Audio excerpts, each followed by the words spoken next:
আলাইহি ওয়াসাল্লাম কি করলেন, হযরতে আলী রাদিয়াল্লাহু তাআলা আনহুকেও সেই চাদর মোবারকের ভিতরে ঢুকালেন, যে চাদর মোবারকে আগে থেকে নবী ছিলেন, আগে থেকে হযরতে হাসান ছিলেন, আগে থেকে ইমামে হোসেন ছিলেন, আগে থেকে হযরতে ফাতিমা আয-জাহরা ছিলেন। সেই চাদর মোবারকের ভিতরে দয়ার নবী যেন হযরতে আলীকেও ভরে নিলেন। উম্মতিরা শোনো, সেই ব্যক্তি ততক্ষণ পর্যন্ত তোমাদের মধ্যে ঈমানদার হতে পারবে না যতক্ষণ পর্যন্ত না সে আমাকে নিজের মা থেকে, নিজের বাবা থেকে, নিজের সমস্ত খানদান থেকে, এক কথায় দুনিয়ার সমস্ত মানুষ থেকে যতক্ষণ পর্যন্ত আমাকে বেশি ভালোবাসবে না ততক্ষণ পর্যন্ত সে ঈমানদারই হতে পারবে না। জোরে বলো। أعوذ بالله من الشيطان الرجيم بسم الله الرحمن الرحيم وقال الله تبارك وتعالى في شان حبيبه الكريم إن الله وملائكته يصلون على النبي يا أيها الذين آمنوا صلوا عليه وسلموا تسليما اللهم صل على سيدنا مولانا محمد وعلى آل سيدنا مولانا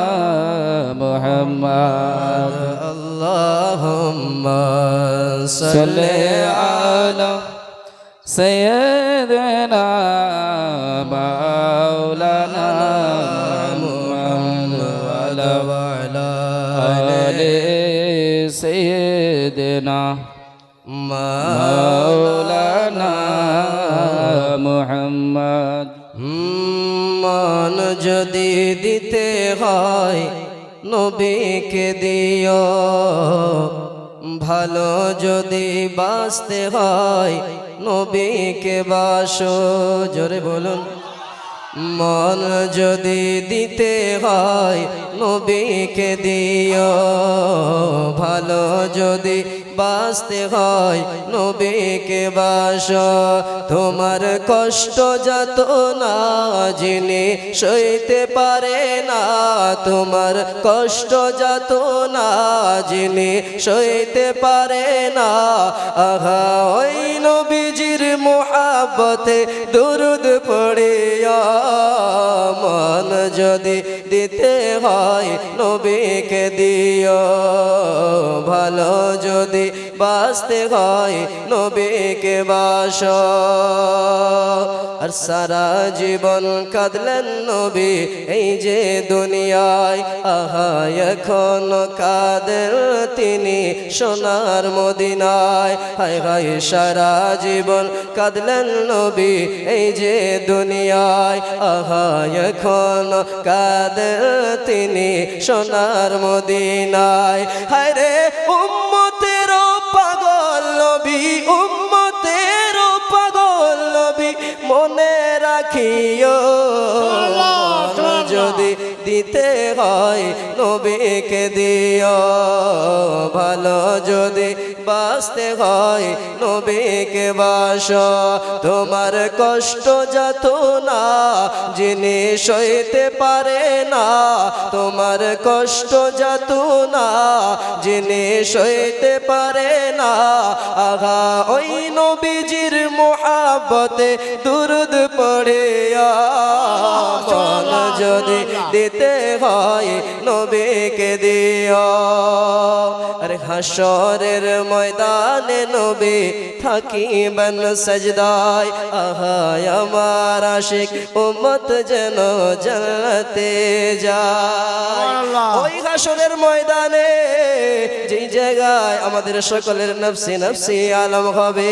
সেই জায়গায় দয়ার নবী আমার কি করবেন? হাসরের মাঠে যেন দয়ার নবী আল্লাহ তাবারক ওয়া তাআলার সামনে নত হবেন আর আল্লাহর কাছে বলবেন, আল্লাহ ও মাবুদ, আল্লাহ গো, ও গো রহমান, ও গো রহিম, তুমি আমার সমস্ত উম্মতকে আজকে বখশে দাও। তাই তো কবি বলছেন কি, হাসরের ময়দানে নবী থাকিবেন সেজদায়, আহা আমার আশিক উম্মত যেন জান্নাতে যায়। হায় রে ওই নবীজির দিদার চেয়ে, ওই নবীজির দিদার চেয়ে দুরুদ পড়িও, মন যদি দিতে হয় নবীকে দিও, ভালো যদি বাঁচতে হয় নবীকে বাসো।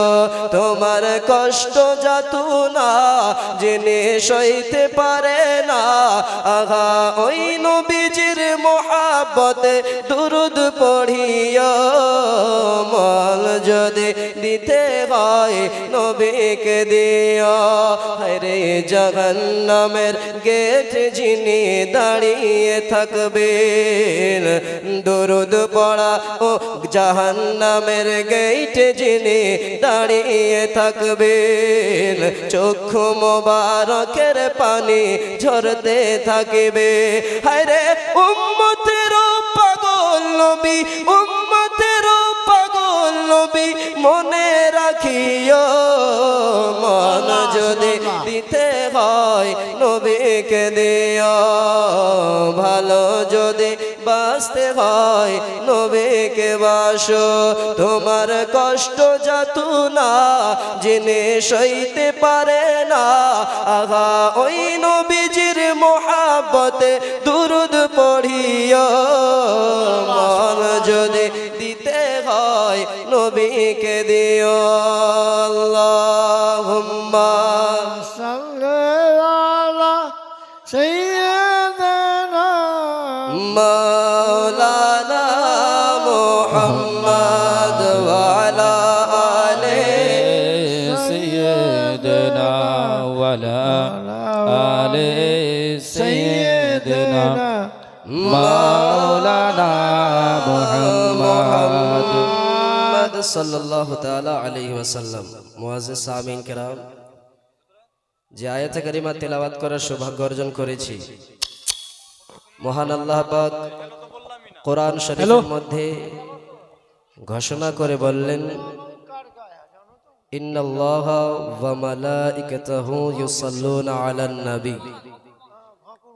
আল্লাহ তাবারক ওয়া তাআলা কোরআন শরীফের মধ্যে ঘোষণা করে বলছেন, ইন্নাল্লাহ, নিশ্চয়ই আল্লাহ, ওয়া মালাইকাতাহু, আর সমস্ত আল্লাহর ফেরেশতাগণ কি করেন? ইউসাল্লুনা আলান নবী। জোরে বলেন সুবহানাল্লাহ। সুবহানাল্লাহ। আল্লাহ তাবারক ওয়া তাআলা বলছেন যে নিশ্চয়ই আল্লাহ অর্থাৎ আমি আর আমার সমস্ত মালাইকাগণ ইউসাল্লুনা আলান নবী, নবী পাক সাল্লাল্লাহু তাআলা আলাইহি ওয়াসাল্লামের উপরে দরুদ পাঠ করেন। জোরে বলুন সুবহানাল্লাহ। দরুদ পাঠ করেন। আল্লাহ বলছেন আমি পাঠ করি, আমার ফেরেশতারাও পাঠ করে। ইন্নাল্লাহা ওয়া মালাইকাতাহু ইউসাল্লুনা আলান নবী ইয়া আইয়ুহাল্লাযীনা আমানু সাল্লু আলাইহি ওয়া সাল্লিমু তাসলিমা। হে ঈমানদার বিশ্বাসী বান্দারা, তোমরা কি করো? আমার হাবিবের উপরে অর্থাৎ নবীর উপরে তোমরা বেশি বেশি করে দুরূদ ও সালাম পাঠ করো। আল্লাহ তাআলা বলছেন, হে আমার বান্দারা গো, তোমরা আরো বেশি বেশি করে দুরূদ সালাম পাঠ করো। তো আজ যদি আমাদেরকে কেউ বলে যে নবীর উপরে দরুদ পড়া যাবে না, বাবা উত্তরে বলতে পারবেন আল্লাহ তাআলা কোরআন শরীফের মধ্যে তো ঘোষণা করে দিয়েছেন যে আল্লাহ নিজেও দরুদ পড়েন, তার সঙ্গে ফেরেশতারাও পড়েন। তার সঙ্গে বলেছেন যারা ঈমানদার হবে, যারা আল্লাহর মাননেওয়ালা হবে, যারা আল্লাহর উপরে ঈমান নিয়ে এসেছে, সেই কিয়ামতের দিবসে ঈমান নিয়ে এসেছে, আল্লাহ তাআলা বলছেন ইয়া আইয়ুহাল্লাযীনা আমানু সাল্লু আলাইহি আলাইহি ওয়াসাল্লিমু তাসলিমা। আল্লাহ তাআলা বলছেন কি? আল্লাহ তাআলা বলছেন যে সমস্ত ঈমানদারেরা তোমরা কি করো? আমার নবীর উপরে বেশি বেশি করে দুরূদ ও সালাম পড়ো। তাই তো আপনাদের সম্মুখে পরিবেশন করে শোনালাম কি বলছেন, নবী পাকের মহব্বতে দুরূদ পড়ো। এবার জিজ্ঞাসা করবেন মৌলভী সাহেব, নবী পাকের উপরে দুরূদ পড়লে কি হয়? নবী পাকের উপরে দুরূদ পড়লে লাভ কি? এবার আমি বলবো শুনুন, অনেকগুলি হাদিসের পুস্তক রয়েছে। সমস্ত হাদিসের পুস্তকের মধ্যে আমি দেখলাম এক একটা করে বাব বেঁধে দেওয়া হয়েছে, এক একটা করে চ্যাপ্টার লেখা হয়েছে যে নবী পাকের উপরে দুরূদ পড়লে কত করে ফজিলত রয়েছে।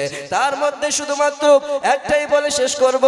হ্যাঁ বাবাজিরা, ইমাম গাজ্জালী রাহমাতুল্লাহি তাআলা আলাইহি নিজের লেখা একটি পুস্তকের মধ্যে লেখেন কি, তিনি বলতেছেন একজন আল্লাহর বান্দা যে নবী পাক সাল্লাল্লাহু তাআলা আলাইহি ওয়াসাল্লামের উপরে দুরূদ শরীফ পড়তো না কিন্তু ঈমানদার ছিল, নবীর প্রতি দরুদ পড়তো না কিন্তু নামাজি ছিল, নবীর উপরে দরুদ পড়তো না কিন্তু রোজাদার ছিল, নবীর পাক সাল্লাল্লাহু আলাইহি ওয়াসাল্লামের উপরে দরুদ পড়তো না কিন্তু যাকাত আদা করত, নবী পাক সাল্লাল্লাহু আলাইহি ওয়াসাল্লামের উপরে দরুদ পড়তো না কিন্তু সে পবিত্র রমজান মাসে পুরোপুরি রোজা রাখতো আর আল্লাহ ও রাসূলের উপরে পরিপূর্ণভাবে ঈমান নিয়ে এসেছিল, ঈমান রেখেছিল কিন্তু দরুদ শরীফ পড়তো না, অথচ আল্লাহর নেককার বান্দা ছিল। তো এবার হয়েছে কি, ইমাম গাজ্জালী রাহমাতুল্লাহি তাআলা আলাইহি লেখেন, বলছেন যে সে আল্লাহর বান্দা একদা রাত্রে বেলা ঘুমিয়ে পড়েছে আর স্বপ্ন যোগে দেন দয়ার নবী সাল্লাল্লাহু তাআলা আলাইহি ওয়াসাল্লামের দিদার হয়ে গিয়েছে। সুবহানাল্লাহ, সুবহানাল্লাহ। আশ্চর্য বিষয়, তিনি তো দুরূদ পড়েন না কিন্তু নবী পাকের সঙ্গে সাক্ষাৎ হয়ে গিয়েছে। তো এবার ইমাম গাজ্জালী বলছেন যখন স্বপ্ন যোগে নবী পাক সাল্লাল্লাহু তাআলা আলাইহি ওয়াসাল্লামকে দেখেছেন, দেখার পরে দেখছেন কি দয়ার নবী যেন সেই ব্যক্তির পাশ দিয়ে হেঁটে চলে গেল কিন্তু দয়ার নবী আমার সেই আল্লাহর বান্দার দিকে ধ্যান দিল না, আর যখন ধ্যান দেয়নি তখন সেই আল্লাহর বান্দা যেন বলতে লেগেছে ইয়া রাসূলুল্লাহ, ইয়া হাবিবাল্লাহ, ওগো দয়ার নবীজি, ওগো মায়ার নবীজি, আমি কি কোনো ভুল করে দিয়েছি গো নবী? আপনি আমার পাশ দিয়ে চলে গেলেন, আমাকে চিনতে পারলেন না কেন? দয়ার নবী আমার বলতে আছেন হে আল্লাহর বান্দা রে, ও আমার উম্মত, শোনো শোনো, আমি তোমাকে চিনতে পারবো এমন কি তুমি কোনো কাজ করেছো বলো? এবার সেই আল্লাহর বান্দা যেন বলতে লেগেছে ইয়া রাসূলুল্লাহ, ওগো দয়ার নবীজি, কি কাজ করতে হবে গো নবী যাতে করে আপনি আমাকে চিনতে পারেন? এবার দয়ার নবী আমার বলতে আছেন কে, ও আল্লাহর বান্দা গো, তুমি তো নেকির কাজ করেছো, তুমি তো আল্লাহকে রাজি করার জন্য সমস্ত কাজ করেছো, তুমি আমার উপরেও ভরসা করেছো কিন্তু তুমি সমস্ত কাজ করার সত্ত্বেও তুমি একবারও আমার উপরে রাজি করার জন্য দরুদ পাঠ করোনি, যার কারণে আমি তোমাকে চিনতে পারছি না। বলছে যার কারণে আমি চিনতে পারছি না, কেন? কারণ তুমি আমার উপরে দরুদ শরীফ পড়োনি। তো এবার সেই ব্যক্তির ঘুম ভাঙলো। এবার যখনই ঘুম ভেঙে গিয়েছে সে পাক্কা ইরাদা করলো যে আল্লাহ আজ থেকে আমি শুরু করব প্রত্যেক দিন 100 বার করে দরুদ শরীফ পাঠ করব, নবীকে রাজি করার জন্য দরুদ পাঠ করব। আর সেই স্বপ্ন যোগে সেই ব্যক্তি আরো নবী পাক সাল্লাল্লাহু আলাইহি ওয়াসাল্লামকে বলেছিল যে ইয়া রাসূলুল্লাহ সাল্লাল্লাহু তাআলা আলাইহি ওয়াসাল্লাম, নবী গো, ও দয়ার নবীজি, ও মায়ার নবীজি, আপনি আমাকে চিনতে পারলেন না, আমি তো আপনারই উম্মত, কেন চিনতে পারলেন না? এবার নবী বললেন যে তুমি কি কোনো এমন কাজ করেছো? ইনি বলছেন যে ইয়া রাসূলুল্লাহ, কি কাজ করতে হবে? বলছে তোমাকে দরুদ শরীফ পড়তে হবে। এবার সেই ব্যক্তি আরো বলতে লেগেছে ইয়া রাসূলুল্লাহ, ইয়া হাবিবাল্লাহ, নবী গো, ওগো দয়ার নবীজি, আমি তো দুনিয়ার বুকে আমাদেরকে আলিম ওলামারা বলে যে দয়ার নবীজি, আমাদের নবী যেন প্রত্যেকটা উম্মতকে এমন চিনে গো যে যুবককে অর্থাৎ মা যে রূপ সন্তানকে চেনে তার থেকেও অধিক দয়ার নবী আমাদেরকে চেনে। ইয়া রাসূলুল্লাহ, আমাদেরকে তো ওলামায়ে কেরামগণ এইরূপ করে বয়ান করেছে, ইয়া রাসূলুল্লাহ তবে কি তারা ভুল বলেছে? দয়ার নবী আমার বলছেন কি, ও আমার উম্মত শোনো, তারা তোমাকে ভুল কথা বলেনি, সত্যি কথাই বলেছে যে আমি আমার সমস্ত উম্মতকে, প্রত্যেকটা উম্মতকে তাদের মায়ের থেকেও অধিক অধিক চিনি। বলছে তার থেকে অধিক চিনি, যেরূপ তোমাদেরকে তোমাদের মা চিনে তার থেকেও বেশি আমি তোমাদেরকে চিনি। কিন্তু বলতে আসেন দয়ার নবী শোনো, ও আল্লাহর বান্দা, ও আমার উম্মত শোনো শোনো, তুমি যে আমাকে রাজি করার জন্য দরুদ পড়োনি, যার কারণে আমি তোমাকে চিনতে পারলাম না। এবার যখন সেই আল্লাহর বান্দা জেগেছে, জাগার পরে সে নিয়ত করে নিল যে আল্লাহ আজ থেকে শুরু করব গো মাবুদ, প্রতিদিন 100 বার করে দরুদ পাঠ করব, যেন নবী পাক সাল্লাল্লাহু আলাইহি ওয়াসাল্লাম রাজি হয়ে যায়। কেন না আল্লাহ তাবারক ওয়া তাআলা কোরআনুল কারীমের মধ্যে ঘোষণা করে বলে দিয়েছেন, কুল ইন কুনতুম তুহিব্বুনাল্লাহ ফাত্তাবিউনি ইউহিব্বুকুমুল্লাহ। আল্লাহ তাআলা বলছেন কোরআনুল কারীমের মধ্যে, হে আমার বিশ্বাসী বান্দারা, কুল হে হাবিব তুমি বলে দাও, বলে দাও, ইন কুনতুম তুহিব্বুনাল্লাহ, যদি কেউ আল্লাহর ভালোবাসা পেতে চায়, যদি কেউ আল্লাহর নিকট লাভ করতে চায়, হে আমার হাবিব তুমি বলে দাও, যদি কেউ আমার ভালোবাসা পেতে চায় গো, তবে কি করবে? ইন কুনতুম তুহিব্বুনাল্লাহ ফাত্তাবিউনি ইউহিব্বুকুমুল্লাহ। হে হাবিব তুমি বলো, বলো, যদি কেউ আমাকে রাজি করতে চায়, যদি কেউ আমার নিকট লাভ করতে চায়, ওগো হাবিব তুমি বলো, তারা যেন সর্বপ্রথমে তোমার ইত্তেবা করে। জোরে বলুন, বলছেন যেন তোমার ইত্তেবা করে।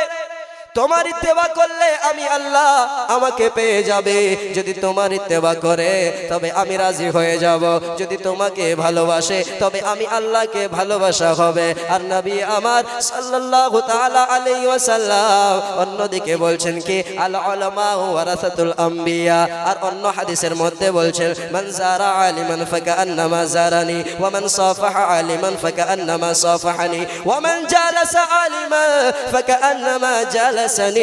দয়ার নবী আমার হাদিসে পাকের মধ্যে বলে দিলেন, ও আমার উম্মত উম্মতিরা শুনে নাও, শুনে নাও, যদি তোমরা আমাকে দেখতে চাও, যদি তোমরা আমার সঙ্গে মুসাফা করতে চাও, তবে কি করবা?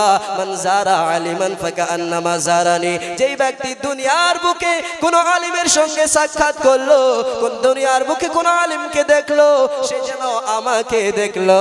জোরে বলুন না সুবহানাল্লাহ। আরো বলতে আছেন কি, ওয়া মান সাফাহা আলিমান ফাকান্নামা সাফাহানি, যেই ব্যক্তি দুনিয়ার বুকে কোন আলিমের সঙ্গে মুসাফা করলো, নবী আমার বলছেন সে যেন আমার সঙ্গে মুসাফা করলো। ওয়া মান জালাসা আলিমান ফাকান্নামা জালাসানি, যেই ব্যক্তি দুনিয়ার বুকে কোন আলিমের মাহফিলে বসলো, আলিমের মজলিসে বসলো, নবী আমার বলছেন সে যেন আমার মজলিসে বসলো। তার সঙ্গে সঙ্গে নবী আমার বলছেন, দুনিয়ার বুকে যেই আমার উম্মত উম্মতিরা আলিমের মাহফিলে বসবে, তাকে আল্লাহ তাবারক ওয়া তাআলা জান্নাতের মধ্যে আমার সঙ্গে বসাবে। আলিমের সম্মান কত দিয়েছেন দেখুন। এদিকে নবী পাক সাল্লাল্লাহু আলাইহি ওয়াসাল্লামকে ভালোবাসার কথা বলছিলাম, নবী পাক সাল্লাল্লাহু আলাইহি ওয়াসাল্লামকে এবার সেই যুবক রাজি করার জন্য নিজের জীবনে একটা রুলস বানিয়ে নিল যে প্রতিদিন আমি কি করব, নবী পাক সাল্লাল্লাহু তাআলা আলাইহি ওয়াসাল্লামের উপরে 100 বার করে দরুদ শরীফ পাঠ করব। আর সে কি করলো, প্রতিদিন যেন 100 বার করে নবীর প্রতি দরুদ শরীফ পাঠ করতে থাকলো। একদিন দুই দিন করতে করতে যখন অনেক দিন কেটে গেল গো, এবার সেই যুবক, সেই আল্লাহর বান্দা যেন আবার রাত্রে বেলা ঘুমিয়েছে, আবার যেন স্বপ্ন যোগে নবী পাক সাল্লাল্লাহু আলাইহি ওয়াসাল্লামের দিদার হয়ে গিয়েছে। আর এবার যখন দিদার হয়েছে, সেই বান্দাকে অর্থাৎ সেই উম্মতিকে দয়ার নবী মায়ার নবী যেন বলতে লেগেছে, ও আমার উম্মত শোনো শোনো, আগে তুমি দরুদ আমার উপরে পড়নি, যার কারণে আমি তোমাকে চিনতে পারিনি, কিন্তু আজকে তোমাকে চিনতে পেরেছি গো। তুমি যে আমার উপরে প্রতিদিন দরুদ শরীফ পাঠ করতে, তারই এটা ফল পেয়ে গিয়েছো। বাবাজি, আজকে নবীর মোহাব্বত আমাদের হৃদয়ে রাখতে হবে। নবী পাককে ভালোবাসতে হবে। আজ যদি আমরা দুনিয়ার মানুষের সঙ্গে শুধু মোহাব্বত করি, ইমানদারি হতে পারবো না।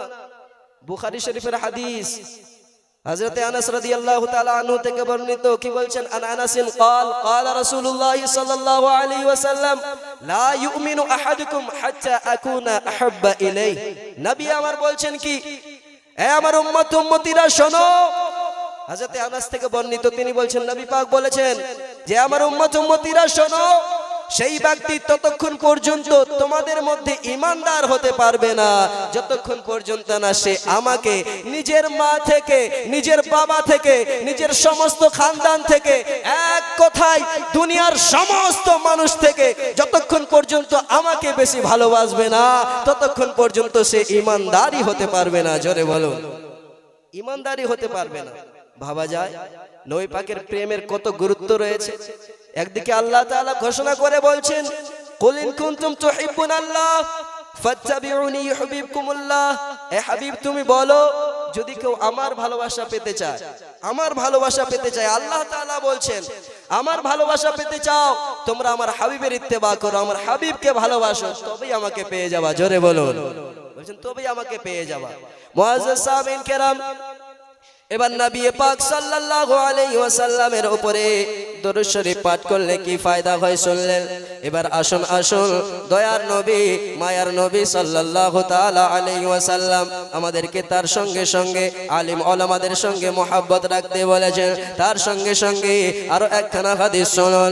আজকে যে আমরা পাক পাঞ্জাতন বলছি, কেন পাক পাঞ্জাতন বলি শুনুন, উত্তর শুনে যান। হাদিস শরীফের মধ্যে বয়ান করা রয়েছে, হাদিস শরীফ বর্ণনা করছেন হযরতে আয়েশা সিদ্দিকা রাদিয়াল্লাহু তাআলা আনহা।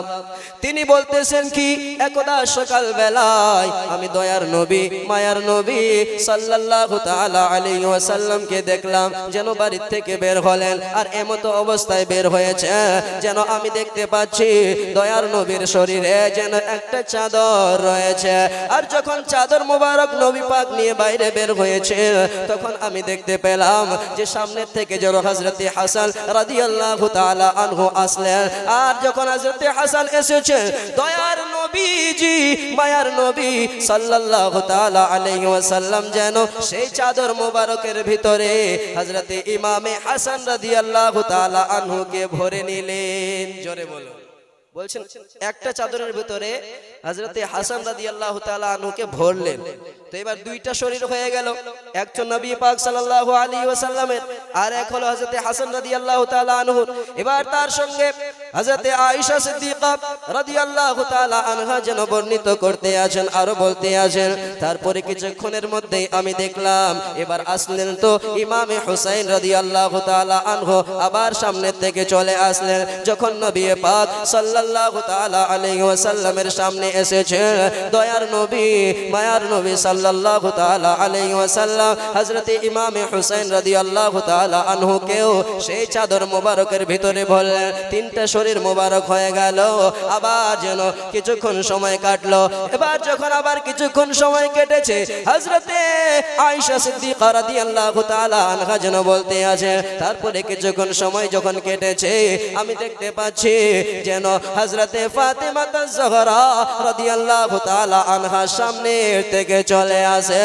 আর যখন সামনে এসে উপস্থিত হয়েছে গো, তখনই নবী পাক সাল্লাল্লাহু তাআলা আলাইহি ওয়াসাল্লাম নিজের শাহজাদি হযরতে ফাতেমা আয-জাহরা রাদিয়াল্লাহু তাআলা আনহাকেও ডাকলেন, বলে এ ফাতেমা গো সামনে আসো, আমার কাছে আসো। হযরতে ফাতেমা আয-জাহরা রাদিয়াল্লাহু তাআলা আনহাকে দয়ার নবী মায়ার নবী সাল্লাল্লাহু তাআলা আলাইহি ওয়াসাল্লাম এবার যেন আবার সেই চাদর মোবারকের ভিতরে প্রবেশ করালেন, যে চাদর মোবারকের ভিতরে দয়ার নবী আগে থেকে ছিলেন। তার সঙ্গে ইমামে হাসান ইমামে হুসাইন ছিলেন। তার সঙ্গে সঙ্গে হযরতে ফাতেমা আয-জাহরা রাদিয়াল্লাহু তাআলা আনহাকেও নবী আমার চাদর মোবারকে ভরলেন। চারটা তান হয়ে গেল, চারটা শরীর মোবারক হয়ে গেল। যখন চারজনা হলেন, হযরতে আয়েশা সিদ্দিকা রাদিয়াল্লাহু তাআলা আনহা যেন আলো বলতে আছেন কি, এ দুনিয়ার মানুষেরা ও আল্লাহর বিশ্বাসী বান্দা বান্দিরা, শোনো শোনো। কিছুক্ষণ সময় গেল, এবার যেন সামনের থেকে হযরতে আলী রাদিয়াল্লাহু তাআলা আনহু এলেন। হযরতে আলী রাদিয়াল্লাহু তাআলা আনহুকে দেখিয়া দয়ার নবী মায়ার নবী সাল্লাল্লাহু তাআলা আলাইহি ওয়াসাল্লাম কি করলেন, হযরতে আলী রাদিয়াল্লাহু তাআলা আনহুকেও সেই চাদর মোবারকের ভিতরে ঢুকালেন, যে চাদর মোবারকে আগে থেকে নবী ছিলেন, আগে থেকে হযরতে হাসান ছিলেন, আগে থেকে ইমামে হোসেন ছিলেন, আগে থেকে হযরতে ফাতিমা আয-জাহরা ছিলেন। সেই চাদর মোবারকের ভিতরে দয়ার নবী যেন হযরতে আলীকেও ভরে নিলেন। এবার কয়টা শরীর হলো? 5টা শরীর হয়ে গেল।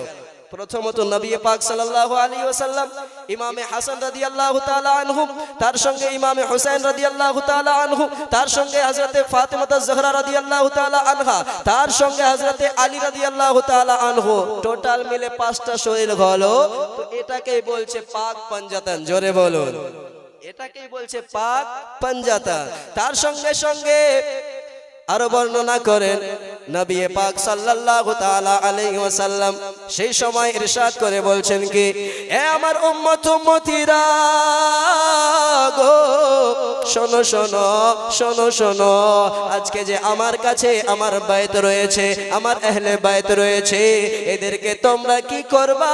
সর্বদা সর্বদা এদের সঙ্গে ভালো ব্যবহার করবা, এদেরকে তোমরা ভালোবাসবা। আর এদেরকে যদি তোমরা ভালোবাসো, তবে আমি নবী বলছি আমাকে ভালোবাসা হয়ে যাবে। এটা মুহাব্বতের কাহিনী। নবী আমার বলছেন যে আমার আহলে বাইতের সঙ্গে মুহাব্বত করো, আমার সাহাবীদের সঙ্গে মুহাব্বত করো, আমার সঙ্গে মুহাব্বত করা হয়ে যাবে। এবার আপনারা বলবেন দুনিয়ার বুকে তো অনেক এমন মাযহাব দেখা যায়, দুনিয়ার বুকে তো অনেক এমন মাযহাব দেখা যায় যারা নিজেকে কেউ অন্য অন্য নামে ডাকে। কেউ বলে যে আমরা আহলে কোরআন, কেউ বলে আমরা আহলে হাদিস, কেউ বলে আমরা দেওবন্দি, কেউ বলে আমরা ওয়াহাবি, কেউ বলে আমরা নাচরি, কেউ বলে আমরা লামাযহাবি, কেউ আরো অন্যান্য নাম ধরে নিজেকে ডাকে। এবার বলবেন কি সকলেই তো বলে আমরা সঠিক পথে রয়েছে। এবার আপনার প্রশ্ন জাগবে, ও মৌলভী সাহেব একটু বলুন বলুন, তবে আমরা যে আহলে সুন্নাত ওয়াল জামাত, এর কি কোনো প্রমাণ হাদিস থেকে আছে? তো আমি বলবো হ্যাঁ হ্যাঁ, দয়ার নবী আমার হাদিস শরীফের মধ্যে ঘোষণা করে বলে দিয়েছেন, হে আমার উম্মত উম্মতিরা গো, আমার আহলে বাইতের সঙ্গে মুহাব্বত করো, আলিম ওলামাদের শানের সঙ্গে মুহাব্বত করো, আমার আহলে বাইতকে মেনে চলো। নবী আমার বলছেন কি, সঠিক পথ কোনটা শুনে নাও, মা আনা আলাইহি ওয়া আসহাবি। নবী আমার বলছেন কি, আমি যেই রাস্তায় আছি, আমার সাহাবীগণ যেই রাস্তায় আছে, সেটাই হলো সঠিক পথ। আর যেই পথ আজকে আমরা অনুসরণ করছি, দয়ার নবী যে বলেছেন মা আনা আলাইহি ওয়া আসহাবি, তারই নাম হলো আজকে আহলে সুন্নাত ওয়াল জামাত।